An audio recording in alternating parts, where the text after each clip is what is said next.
a new section which is a fitness and training section. I've got maybe, I'd say about 25 years, maybe 30 years of experience of training. Well, let's say 25, not 30. 30 is pushing it a bit too much. So I've that 25 years of experience. I've competed on a couple of occasions also as well in bodybuilding competitions. So I've gone through all the whole process of dieting, gaining weight, losing body fat, increasing muscularity, increasing my health. I've gone through the whole rigmaroles of that, tried and tested many different diet plans, eating regimes, training regimes. So, now I'm kind of like in my early 40s, and I'd like to share some of that experience with you. And, if there's any listeners out there that have got questions, you're more than welcome, to phone in. Just as a reminder, the number is 0121 285 2229. That's 0121 285 2229. Hina, quickly, just to, as I was addressing the issue of Valentine's, is that there were things that happen in history. And as Hina rightly mentioned here, when the shaitan came to those people, these pious people were there and they passed away. So how are you going to remember these people? Why don't you just build some idols? So, these idols will be a form of reminding you about these individuals and how, pious they were and how they drew you closer to Allah subhanahu wa ta'ala. So based on that principle, you found generations coming afterwards that had completely forgotten why these idols were created. So they started to worship these idols. Now my point being, in the moral of the story, you may ask, what is the point?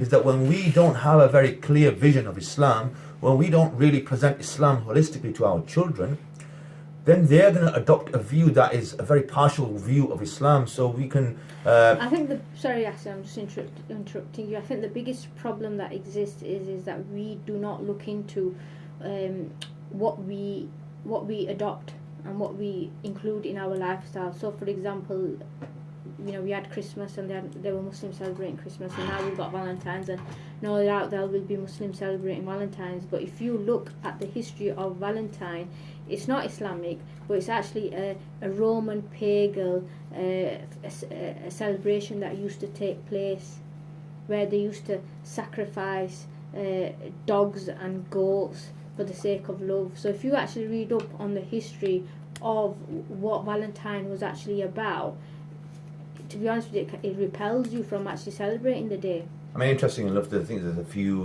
stories in relation to the nature of the origins of Valentine's Day. And without going into too much history, I think there was a man called Valentine. I think apparently at the time, the Roman emperor, he abandoned the men from marrying women because he wanted soldiers that were brave and courageous, and he didn't want soldiers that were, in love with their wives or distracted by their wives. So he abolished marriage at the time, and Valentine was a character who I think he carried out some marriages against the will of the emperor at the time, and he was killed as a result of that. I think the story goes something that he wrote a letter to one of the women or something like that, or one of the daughters of the prison guard that kept him in there.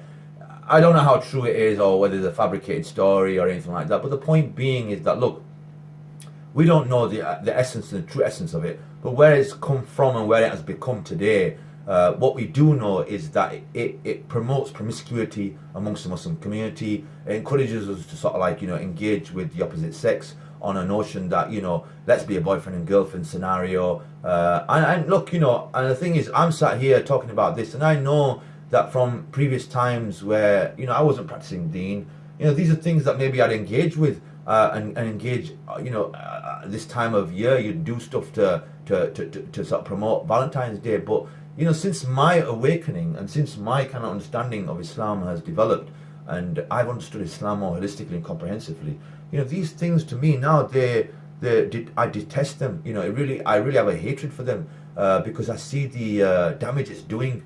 And the key thing is, to me, I think, we need to be very crystallized in our understanding of Islam. And when we do look at life and society, we need to look at what we can take and what we can't take. And that's the key thing that Eunice mentioned there, is that we need to be able to understand what we can draw from our surroundings. So, it doesn't mean that we can't engage with our neighbours, we can't engage with society, we can't engage with our colleagues at work or school or whatever scenario you're in, but it's on the platform and in the context of what Islam allows us to do or not allow us to do. And this is a thinking that we need to develop.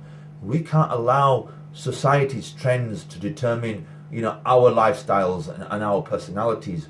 Rather, our personalities need to be drawn from the very, very fundamentals of Islam. So from the Quran, from the Sunnah, from those people that were followers of Muhammad Sallallahu Alaihi Wasallam. It's a very clear guideline. I came across a statement the other day, a very great post I liked, and it basically said, don't follow society, follow the Sunnah. And it's a very simple concept that, but we have lost that concept. And unfortunately, many people in society have deviated. We've started, and I can speak for myself here. Before Islam, I was probably one of those characters that was embraced wholeheartedly within society. But until Islam awakens you and opens your eyes, you can see the reality of life for what it is. It reminds me of a time where someone said to me, he said, Asif, the Matrix movie. He goes, I says, yeah. He says, do you recognize how Neo, when he understands the Matrix, he has the key. He sees life from a very different perspective. He understands what the Matrix is. And as a Muslim, it's very similar to that. That once you sort of adhere to Islam, once you embrace the sort of principles of Islam, you start to differentiate yourself from societal trends and habits and behaviors. And you start to then get closer to Allah subhanahu wa ta'ala, and you start to use the Quran and the life of Muhammad sallallahu alaihi wasallam as your criteria for life. You don't look at anything else, you stay away from other things. And it's like understanding, it's that clarity, it's that vision that it gives you. So I'm not going to drill on about this Valentine's Day, but that was the brief that I wanted to highlight on that. So will you be expecting anything from me today then, Asif? Well, I can send you a box of chocolates the day after or something like that. But if you're expecting any roses on Valentine's Day, then I think I'd be a bit hypocritical if I went out and bought some roses for you. I can buy you roses, and I probably will buy you roses at some point, but maybe not today. Maybe when they, the expiry date's going on the Valentine's Day, then I can more than well buy you something. I'm sure, inshallah. So how do you think, Asif, how should